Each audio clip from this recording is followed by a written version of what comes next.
आप सबको मेरा प्यार भरा नमस्ते। मेरा नाम है दर्शन बिष्ट। एक बार फिर स्वागत है मां अनसुईया के द्वार से। तो दोस्तों आज जा रहे हैं हम मां अनसुईया के मेले में, और कल रात यानी कि कल 6 तारीख को 6 दिसंबर को मेला शुरू हो चुका है, और आज जा रहे हैं हम 7 दिसंबर को। तो आज सुबह होगा मेला। तो अभी कल तो यहाँ से डोली ऊपर चली गई है मां अनसुईया के द्वार पे, और आज वहाँ पे दोपहर का जो मेला होगा तो मेले के लिए चलते हैं, यहाँ से प्रस्थान करते हैं। एक माता सती जिन्होंने ब्रह्मा विष्णु और महेश को बना दिया 6 माह का बालक। दोस्तों एक ऐसा मंदिर जहाँ निसंतान दंपति संतान की कामना से माता के दर्शन हेतु आते हैं। दोस्तों आज हम उत्तराखंड के चमोली जिले में स्थित प्रसिद्ध अनसुईया देवी मंदिर की कथा और महिमा के बारे में जानेंगे। दोस्तों भारतवर्ष की सती साध्वी नारियों में अनसुईया जी का स्थान बहुत ऊंचा है। इनका जन्म अत्यंत उच्च कुल में हुआ था। ब्रह्मा जी के मानस पुत्र परम तपस्वी महर्षि अत्रि को इन्होंने पति के रूप में प्राप्त किया था।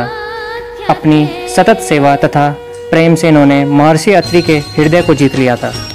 दोस्तों अनसुईया देवी मंदिर उत्तराखंड के चमोली जिले में स्थित प्रसिद्ध एवं धार्मिक मंदिर है। यह मंदिर हिमालय की ऊंची दुर्गम पहाड़ियों पर स्थित है। अनसुईया देवी का मंदिर समुद्र तल से 2000 मीटर की ऊंचाई पर स्थित धार्मिक एवं प्रसिद्ध मंदिर है।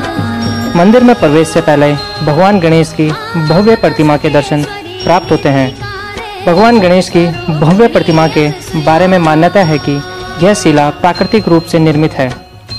मंदिर का निर्माण नागर शैली में हुआ है। दोस्तों मंदिर के गर्भगृह में सती अनसुईया की भव्य मूर्ति स्थापित है एवं मूर्ति पर चांदी का छत्र रखा हुआ है। श्री अनसुईया माता के मंदिर के निकट महर्षि अत्रि तपोस्थली है। दोस्तों मंदिर के प्रांगण में भगवान शिव, माता पार्वती एवं गणेश जी की प्रतिमा देखी जा सकती है। इसके साथ ही सती अनसुईया के पुत्र दत्तात्रेय जी की त्रिमुखी प्रतिमा भी विराजमान है। दोस्तों हर साल दिसंबर के महीने में सती अनसुईया के पुत्र दत्तात्रेय की जयंती का आयोजन किया जाता है, और इस महोत्सव के समय मेले का भी आयोजन किया जाता है, और इसको देखने के लिए दूर दूर से लोग आते हैं। और इसी पवित्र स्थान से पंच केदारों में से एक केदार रुद्रनाथ जाने का मार्ग भी जाता है। तो दोस्तों क्या है पौराणिक मान्यताएं अनसुईया देवी मंदिर की। दोस्तों देवी अनसुईया मंदिर के बारे में जो कथा बहुत ही प्रचलित है, उसके अनुसार कहा जाता है देवी अनसुईया बहुत ही पतिव्रता स्त्री थी, जिसके कारण उनकी प्रसिद्धि तीनों लोकों में फैल गई थी।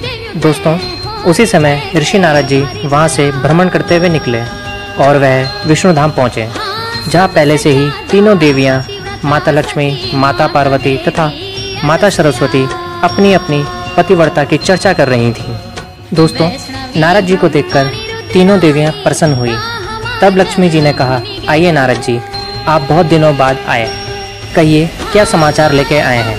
तो दोस्तों नारद जी बोले, माता जी क्या बताऊं, कुछ बताते नहीं बनता।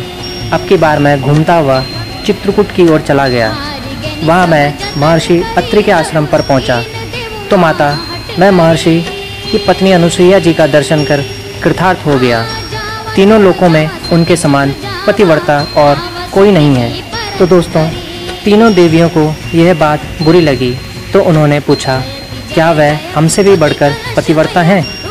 तो नारद जी ने कहा, माता जी आप तीनों ही नहीं अपितु तीनों लोकों में कोई भी स्त्री अनसुईया की तुलना में किसी भी गिनती में नहीं है। तब तीनों देवियों के मन में देवी अनसुईया के प्रति ईर्ष्या की भावना उत्पन्न हो गई। दोस्तों जिस कारण सभी देवियों ने मिलकर देवी अनसुईया की सच्चाई और पतिव्रता के धर्म की परीक्षा लेने की ठानी, और अपने पतियों भगवान शिव, भगवान विष्णु और भगवान ब्रह्मा जी को अनसुईया के पास परीक्षा लेने के लिए भेजना चाहा। लेकिन तीनों भगवानों ने अपनी देवियों को समझाने की पूरी कोशिश की। जब देवियां नहीं मानी तो तीनों देवता विवश होकर आश्रम में चले जाते हैं। वहां जाकर तीनों देवता साधु का रूप धारण कर आश्रम के द्वार पर भोजन की मांग करने लगे। अतिथि सत्कार की परंपरा के चलते सती अनसुईया ने साधुओं का उचित रूप से स्वागत कर उन्हें खाने के लिए निमंत्रित किया। लेकिन साधुओं के वेश में त्रिमूर्तियों ने एक स्वर में कहा, देवी जब आप निर्वस्त्र होकर हमें भोजन परोसोगी तभी हम भोजन करेंगे। तब दोस्तों देवी अनसुईया असमंजस में पड़ गई कि इससे तो उनके पतिव्रत के खंडित होने का संकट है, अंत में देवी आंखें मूंदकर अपने पति को याद करती हैं, जिससे कि उन्हें दिव्य दृष्टि प्राप्त हो जाती है तथा साधुओं के वेश में उपस्थित देवों को देवी अनुसुईया पहचान लेती हैं। मुस्कुराते हुए माता अनुसुईया बोली, जैसे आपकी इच्छा। तीनों साधुओं पर माता अपने पति के कमंडल से जल छिड़क देती हैं, जिससे तीनों साधु 6-6 माह के प्यारे शिशुओं में बदल जाते हैं। दोस्तों, सुंदर शिशु देखकर माता अनुसुईया के हृदय में मातृत्व भाव उमड़ पड़ा। तब माता ने शिशुओं को स्तनपान कराया, दूध भात खिलाया, गोद में सुलाया। तीनों गहरी नींद में सो गए। दोस्तों, माता ने तीनों को झूलों में सुलाकर कहा, तीनों लोकों पर शासन करने वाले त्रिमूर्ति मेरे शिशु बन गए, मेरे भाग्य को क्या कहा जाए। और फिर वह लोरी गाने लगी। इस तरह तीनों देव देवी अनुसुईया के पुत्र बनकर रहने लगते हैं। अधिक समय बीत जाने के बाद भी जब तीनों देव देवलोक नहीं पहुंचते हैं तो माता पार्वती, माता लक्ष्मी तथा माता सरस्वती चिंतित और दुखी हो जाती हैं। तब तीनों देवियां नारद जी के साथ देवी अनुसुईया के आश्रम पहुंचती हैं। नारद जी ने विनयपूर्वक माता अनुसुईया से कहा, हे माता, तीनों देवियां अपने पतियों को ढूंढ रही हैं, इनके पतियों को कृपा कर इन्हें सौंप दीजिए। दोस्तों, माता अनुसुईया ने तीनों देवियों को प्रणाम करके कहा, माताओं, झूलों में सोने वाले शिशु अगर आपके पति हैं तो आप इन्हें ले जा सकती हैं। लेकिन जब तीनों देवियों ने तीनों शिशुओं को देखा तो एक समान लगने वाले तीनों शिशु गहरी निद्रा में सो रहे थे। इस पर लक्ष्मी, सरस्वती और पार्वती जी भ्रमित होने लगी। तब नारद जी ने तीनों देवियों की स्थिति जानकर उनसे पूछा, आप क्या अपने पतियों को पहचान नहीं सकती? जल्दी से अपने अपने पतियों को गोद में उठा लीजिए। देवियों ने जल्दी में एक एक शिशु को उठा लिया। वे शिशु एक साथ त्रिमूर्ति के रूप में खड़े हो गए। तब उन्हें मालूम हुआ कि सरस्वती ने शिव जी को, लक्ष्मी ने ब्रह्मा को, पार्वती ने विष्णु जी को उठा लिया है। तब तीनों देवियां शर्मिंदा होकर दूर जा खड़ी हो गईं। तीनों देवियों ने माता अनुसुईया से क्षमा याचना की और यह सच भी बताया कि उन्होंने ही परीक्षा लेने के लिए अपने पतियों को बाध्य किया था। फिर तीनों देवियों ने प्रार्थना की उनके पतियों को पुनः अपने स्वरूप में ले आए। माता अनुसुईया ने त्रिदेवों को उनका रूप प्रदान किया। तीनों देव सती अनुसुईया से प्रसन्न हो बोले, देवी वरदान मांगो। त्रिदेवों की बात सुन अनुसुईया बोली, प्रभु आप तीनों मेरी कोख से जन्म लें, ये वरदान चाहिए। तभी से वह माँ सती अनुसुईया के नाम से प्रख्यात हुई। दोस्तों, कालांतर में भगवान दत्तात्रेय रूप में भगवान विष्णु का, चंद्रमा के रूप में ब्रह्मा का तथा दुर्वासा के रूप में भगवान शिव का जन्म माता अनुसुईया के गर्भ से हुआ। दोस्तों, तभी से देवी अनुसुईया पुत्रदा यानी माता के रूप में विश्व भर में प्रसिद्ध है। तभी से इस स्थान पर सती माँ अनुसुईया को पुत्रदायिनी के रूप में पूजा जाता है।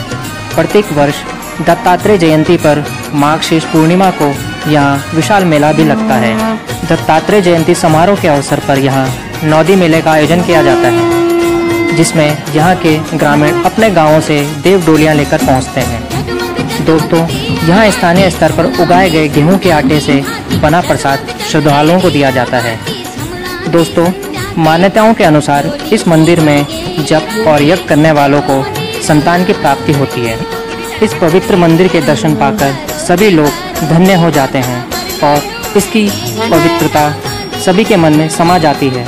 दोस्तों, सभी स्त्रियां माँ सती अनुसुईया से पतिव्रता होने का आशीर्वाद पाने की कामना करती हैं। तो दोस्तों, कैसा लगा आपको मेरा आज का वीडियो? दोस्तों, अगर आपको मेरे द्वारा बताई गई कथाएं अच्छी लगती हैं तो मेरे वीडियो को लाइक और शेयर ज़रूर करें और मेरे चैनल को सब्सक्राइब करना ना भूलें। जय माता अनुसुईया।